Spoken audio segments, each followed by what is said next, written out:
Old country western ballad says you got to know when to hold 'em, you got to know when to fold 'em. Sometimes you just got to know when it's time to say, you win, I lose.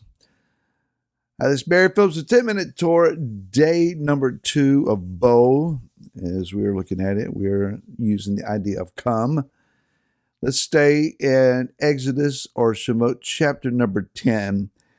And it says in verse number 4 and following, or else if you refuse to let my people go, see, tomorrow I am bringing locusts within your borders. They shall cover the surface of the land so that no one is able to see the land, and they shall eat of the rest of what has escaped. Now, I'm going to read that line again. They shall eat the rest of what has escaped, which remains to you from the hail, and they shall eat every tree which grows up for you out of the field. They shall fill your houses and the houses of all your servants, the houses of all the Mitzrites, which neither your fathers nor your fathers' fathers have seen since the day that they were on the earth to this day. Then he turned and went out from Pharaoh. And then notice the next verse. Verse number 7 says, and Pharaoh's servants said to him, till when will this one be a snare to us? You just got to know when to fold them, Pharaoh. Let the men go so that they serve Yahweh their Elohim. Do you not yet know that Mitzrayim is destroyed? The game is over. Now, before we get into today's commentary, I want to go back to the announcement that I made yesterday, and I kind of got rushed there at the end. Didn't quite leave enough time. I want to try this again. Beginning tonight, actually, at the time of this recording, January 28th this year, 7 o'clock Eastern Time, there is a small group that's going to be meeting with me at House of David, and then others that are in our congregation that will be joining online, as well as others that have received this news from viewing the live stream from House of David. Right here where you're watching these videos at Remnant of Israel on YouTube, it will be live streamed, and what's going to be presented is Torah 101. Again, this is just a basic foundational understanding of Torah. You may say, well, I've been studying for Torah for years. It's not really for me, then, is it? Well, it may be in this respect. It may be that you can watch and listen in and pick up pointers as to how to show or share Torah with others. There are those in our congregation, that's what they're going to be doing. So, again, it's free. All you have to do is join online and watch. What we would like you to do is to email at this address, HODTorah101 @gmail.com. I have an administrator that will acknowledge your email address and be able then to give you some directions as to how to be more fully involved and engaged in the process, receive advanced questions to be looking for answers to, that kind of thing. Looking at probably a 10-week course at this point, maybe 12. We'll see. The first class is going to be an orientation style class. Again, it's designed for beginners, and it can be a refresher course or a how can I teach Torah myself course. Again, free. I invite you to join along.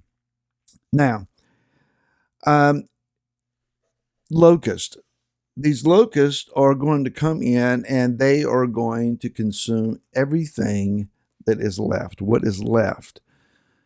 What has been destroyed already are the early grains of barley and also then flax that they used for linen. The hail that has come down has destroyed those. What's in the field currently now is wheat and spelt. Now, you may say, well, they can eat fish from the Nile. Well, yes, at this point, the blood may have been cleaned out of the Nile enough for them to eat from the Nile. But to round out their diet, there are fruits and there are vegetables, there are these grains, their herbs that they use for the seasoning of their foods. These are green things upon the earth, and all of it is about to disappear overnight.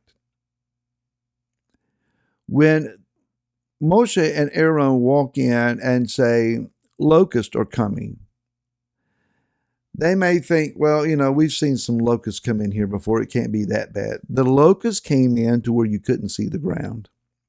The ground was completely covered.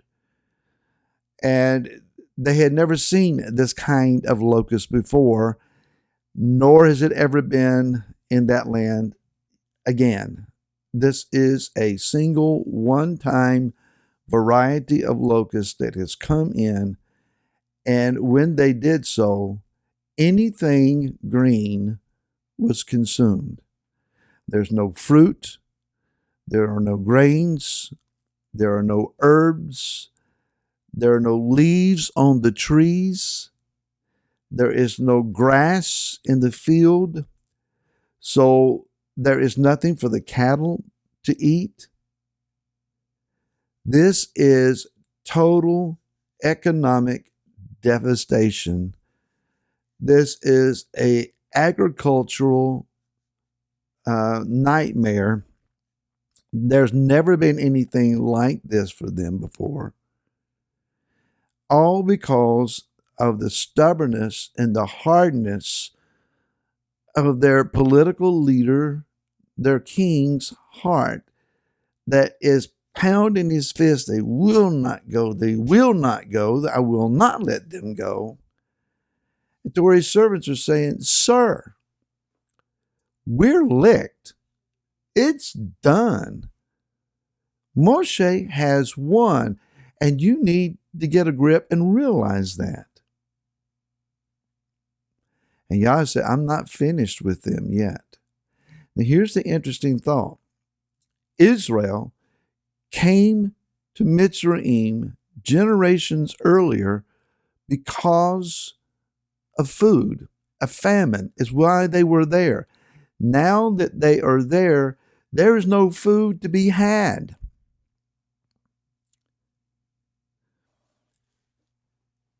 Here in America, I know that there are those who are watching this from other nations.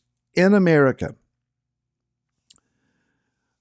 the original European settlers came here looking for religious freedom and looking for personal liberty, trying to escape the tyrannical rule of the crowned heads of Europe. What if then, and it's hard to imagine, maybe in the exact moment of things, and we all know things can shift and change very, very quickly.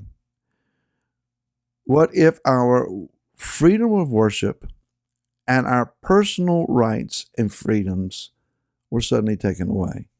We got a whiff of this just a few years ago when it was demanded, stay home. You can't leave your homes. You can't go to your jobs. You shouldn't be in public. If you go in public, you must cover your face. You're very limited. You can't gather. You can't sing and worship. You can't gather to worship. You have to separate yourself by so many feet.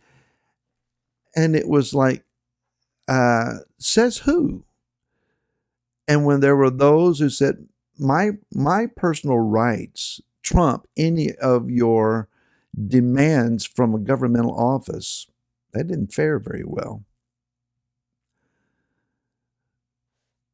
There is a certain mindset then that says that when bad things happen, well, at least we have one another.